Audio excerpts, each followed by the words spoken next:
Hello, what's up mga Marino? Eto, tapos na yung duty natin sa gabi.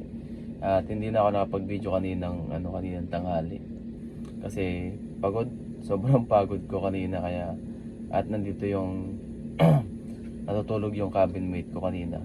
Dito sa barko, dito sa cruise ship mga Kamarino. Pag hindi ka officer, dito sa barko namin pag hindi ka officer may ano ka dito, may ah, ka-share ka dito ka sa cabin. Ibig sabihin, dalawa kayo dito sa cabin. So, tulog siya kanina. At syempre, nakaya naman. Kaya dapat pag nandito ka sa cruise ship, dapat marunong kang makisama. Marunong ka rin makibagay. Kasi lahat tayo dito ay nagtatrabaho. So, ibig sabihin, lahat tayo dito ay pagod mga kamarino. Kaya dapat, alam mo kung kailan ka mag-iingay or kailan ka gagawa ng hindi ikakaistorbo ng hindi ka makakaistorbo. Kasi dito sa cabin, dalawa kayo dito. Kaya yun, eto katatapos lang ng duty natin sa gabi. Bukas, embarkation day, disembarkation day. Ito yung isa sa pinaka-busy na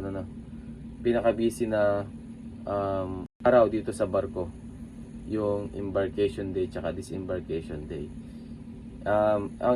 Ang disembarkation day, ito yung bababa yung mga guests. Yung guests namin ngayon mga kamarino, bababa sila, ibig sabihin tapos na yung cruise nila, tapos na yung holiday nila.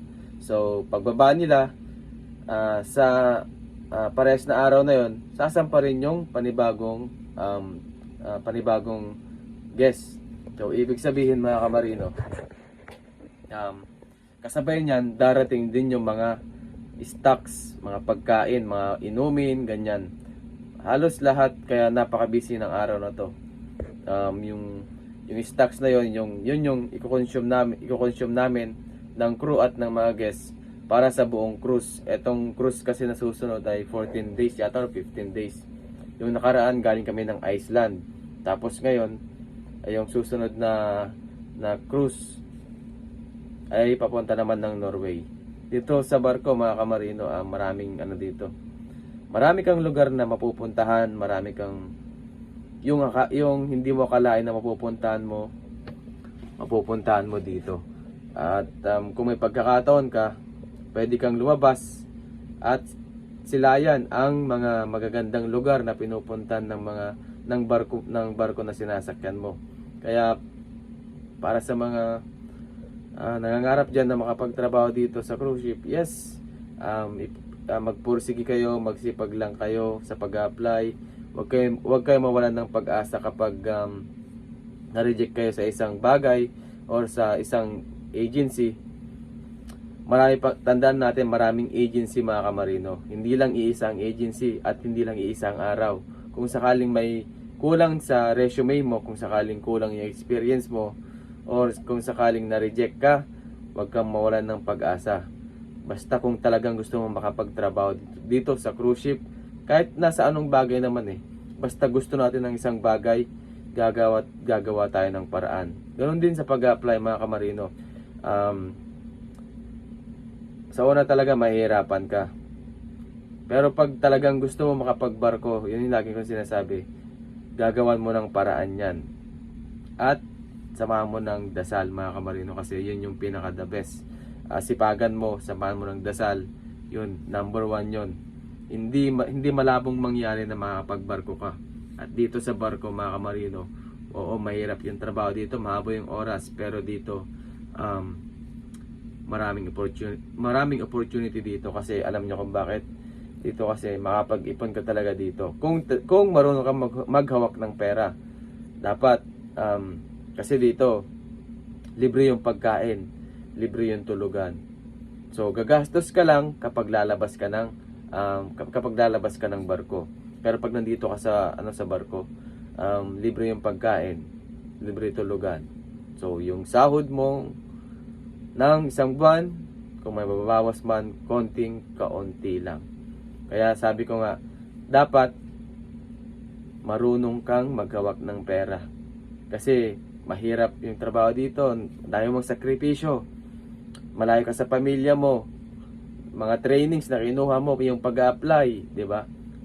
Kung gagastusin mo lang sa wala, or kung gagastusin mo lang sa kung saan-saan, sayang naman, di ba? Mas maganda kung gamitin mo sa tama, at mas pinakamaganda kung magtabi ka palagi, buwan-buwan. Kada sahod mo, magtabi ka. Mas maganda kung magtabi ka muna. Tsaka, para sa sarili mo, para sa pamilya mo, magtabi ka muna.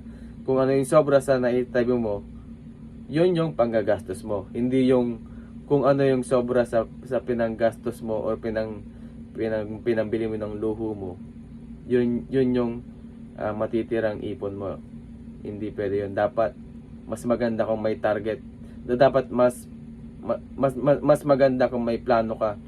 Mas maganda kung may budget plan ka, mga kamarino. Kung sakaling sahod mo 100,000 or sabihin natin 10,000, dapat 50% nun or 30%, kahit 30% lang is ipon. Tapos yung iba pang bayad ng bills. Tapos dapat i-divide mo na lahat, pang bayad ng bills, bayad sa tuition ng anak, bayad sa utang kung sakaling may utang ka, yung budget nyo ng pang isang buwan, dapat andun na. Tapos kung ano yung matira doon, mga kamarino, kung may matira man, yun yung pwede nating gastusin pang luho. Kaya yun, maging wise tayo pag nandito tayo sa barko, mga kamarino. Wag natin sayangin yung kinikita natin, yung pinaghihirapan natin dito sa hindi mahalagang bagay. So yun lamang. God bless and good luck sa ating lahat, mga kamarino. Ingat tayo palagi. Kung may katanungan ka, i-message mo lang ako or mag-comment ka lang sa video na ito. Bye-bye!